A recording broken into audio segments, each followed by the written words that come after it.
శుభాంశు శుక్లా అంతరిక్ష యాత్ర మరోసారి వాయిదా పడింది. సాంకేతిక సమస్య కారణంగా యాత్ర వాయిదా పడింది. ఇంతకీ ఆటంకానికి కారణమేంటి? మళ్లీ యాత్ర ఎప్పుడు జరుగుతుంది? శుభాంశు శుక్లా అంతరిక్ష యాత్రకు మళ్లీ ఆటంకం ఏర్పడింది. యాక్సియం-4 మిషన్లో భాగంగా శుభాంశు మరో 3 ఆస్ట్రోనాట్లతో కలిసి ఐఎస్ఎస్ కు బయలుదేరాల్సి ఉంది. క్యాప్సూల్ను స్పేస్ ఎక్స్ కు చెందిన ఫాల్కన్ 9 రాకెట్లో నింగిలోకి తీసుకువెళ్లాల్సి ఉంది. కానీ మొన్న ఫ్లోరిడాలో వాతావరణం అనుకూలంగా లేకపోవడం కారణంగా రాకెట్ ప్రయోగం వాయిదా పడింది. నిన్న సాయంత్రం ఫాల్కన్ 9 రాకెట్ ప్రయోగానికి సన్నాహాలు జరిగాయి. ఒకవేళ వాతావరణం అనుకూలించకపోతే గురువారం సాయంత్రం రాకెట్ను ప్రయోగిస్తామని తెలిపారు శాస్త్రవేత్తలు. అయితే నిన్న సాయంత్రం రాకెట్లో సాంకేతిక సమస్యను గుర్తించారు.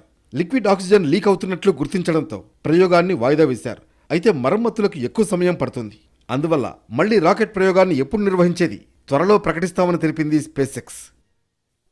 శుభాంశు అంతరిక్ష యాత్ర వాయిదా పడిన విషయాన్ని ఇస్రో కూడా ధృవీకరించింది.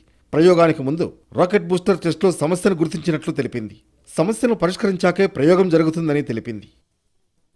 అమెరికాకు చెందిన commercial space agency axiom space ఈ మిషన్ చేపట్టింది.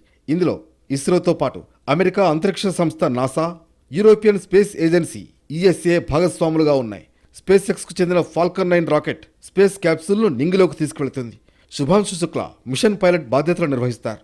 భూమి నుంచి బయలుదేరిన 28 గంటలకు ఇంటర్నేషనల్ స్పేస్ స్టేషన్ ఐఎస్ఎస్ కు చేరుకుంటుంది క్యాప్సూల్. ఐఎస్ఎస్ తో క్యాప్సూల్ను అనుసంధానం చేసి లోనికి ప్రవేశిస్తుంది శుభాంశు బృందం.